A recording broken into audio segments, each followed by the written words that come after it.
Joe Biden considers electric vehicles essential for attaining his economic and environmental goals. He identifies as a union man and a car lover. There is one U.S. company that he neglects to mention, even though Tesla Inc.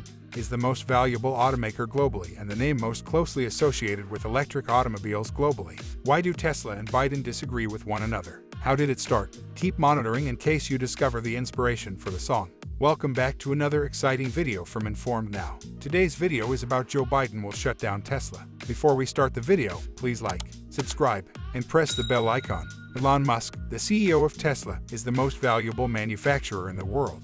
We're challenging to overlook throughout the first year of the Biden presidency. Musk, one of the wealthiest individuals in the world, may have a significant impact on the stock market with his tweets, given that Tesla continues to produce a lot more electric automobiles than any other firm. Meanwhile, Biden is an outspoken backer of Evian's efforts to pass legislation that will advance the technology. He favors American automakers electrifying their automobiles as long as the company has a solid reputation, such as Ford Motor Company or General Motors Company. What about Tesla, though? Because of the omission, neither he nor his subordinates regularly bring it up.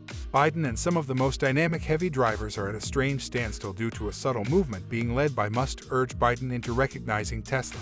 Biden must have differing views on several things. Still, Sam Abelson-Mead, an expert on electric mobility at consultant Guidehouse Insights, believes that the White House's rejection of Tesla and Musk's proposal is primarily due to their anti-union stance. The public remarks made by Kamala Harris, Joe Biden, and Jen Psaki, the press secretary for the vice president. Agency press conferences and activities are frequently examined during White House briefings. Two cabinet secretaries are also conducting investigations in addition to their regular jobs. The absence strikes out in the White House briefing room where Psaki has repeatedly been questioned about the many connections between Tesla and Musk and the day's issues, from tax policy to automated transportation. Pete Buttigieg, Secretary of Transportation, and Jennifer Granholm, Secretary of Energy, discover that during briefings, the leading EV manufacturer in the nation's name has been mentioned a few times. Psaki said Tesla 3 times when discussing an investigation into crashes involving their vehicles. He frequently responds to inquiries regarding Tesla or Musk without mentioning the question's topic.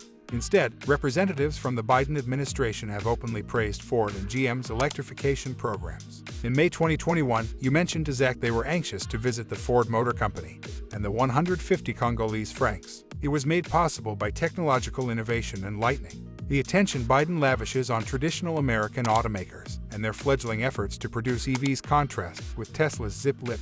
On the same day in August of last year, Biden and Ford Granholm, a former governor, signed an executive agreement. The statement that General Motors made that its entire fleet would be electrified by 2030 was made where both companies' headquarters are located.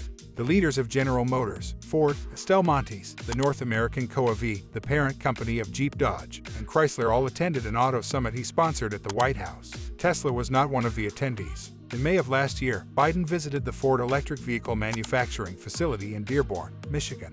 He made a similar trip to Detroit's General Motors Plant Zero. A few months later, he tested the Ford F-150 and the company's electric car prototypes, giving both rave reviews. Lightning remarked that this thing is swift and that the GM Hummer is a superb vehicle. On the other hand, Biden has yet to go to Tesla's California facility or its vast new auto factory currently under development. It is also unknown if Biden has ever sat in or driven a Tesla while holding the office of president, even though he considers himself a car guy and that his father had dealerships that sold GM and Chrysler vehicles. Since Biden became office, he has yet to raise the subject. The absence has irritated Tesla devotees, but their rage peaked when Biden spoke to GM CEO Mary Barra at the Detroit launch of GM's new Idea factory. "I still remember your astounding claim that GM would be electric by 2035. Biden claimed that you refreshed the entire vehicle. And when I say that Mary transformed the plot in the universe of Tesla, I'm not joking." On Twitter, that comment elicited some regrettable chuckles. Supporters of Tesla pointed out that Tesla is mostly to blame for electrifying the automobile sector because it produced the first electric sports vehicle in the world, the Roadster, in 2008. GM was finally compelled to imitate Tesla once it began creating and marketing EVs. Tesla received a significant $450 million during the Obama administration. A federal tax credit of $7,500 per vehicle, or $1.5 billion overall, had increased Tesla's sales in the U.S. from when Biden was vice president. He also promptly responded with a new tweet of his own. "Let's make an effort to get them to say the name. Name is Tesla." Additionally, a well-known fashion model tweeted her comment. Biden's speech was drafted 20 years ago before GM abandoned the electric vehicle.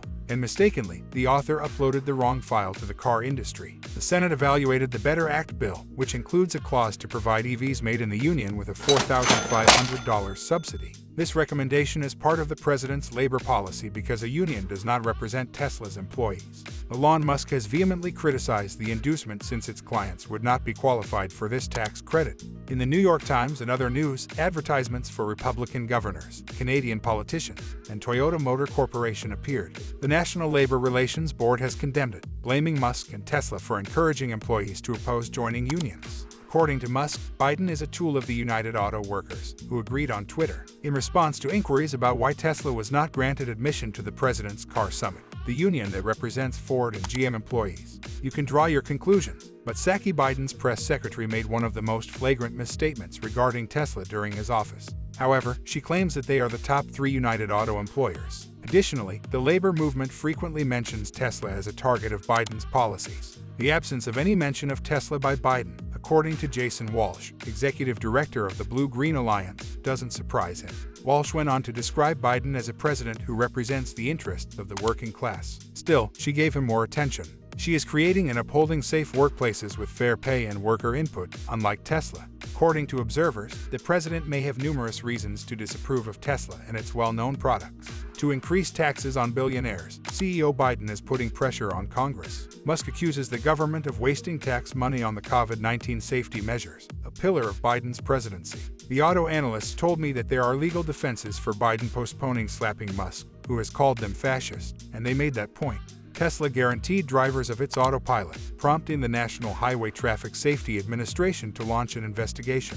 Technology had no risks. From a broader political perspective, Elon Musk's political views have emerged clearly, demonstrating that he leans relatively right. Suppose Need doesn't identify as a right-winger. In that case, he is a libertarian, according to Need, and Republicans are far more open to his views than Democrats are in light of the allegations made by followers, who are some of the most fervent supporters of the EV way of life. It's unclear whether the president will face political repercussions, given the White House's silence. Galileo Russell, a tech analyst, believes that Tesla is the only company that merits high acclaim. Being ignored by President Biden and the entire U.S. administration can be unpleasant.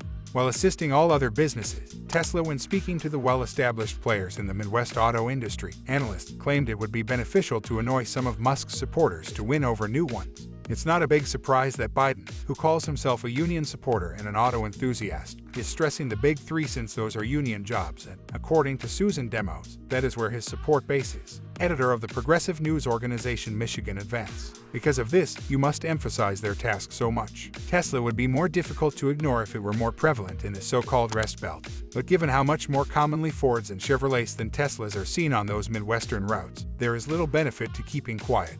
After months of repeated objection, Joe Biden publicly acknowledged Tesla's assistance to U.S. electric vehicle manufacturing in February. Thanks for watching the video. If you enjoyed it, please like, share, and subscribe to our channel for more exciting content.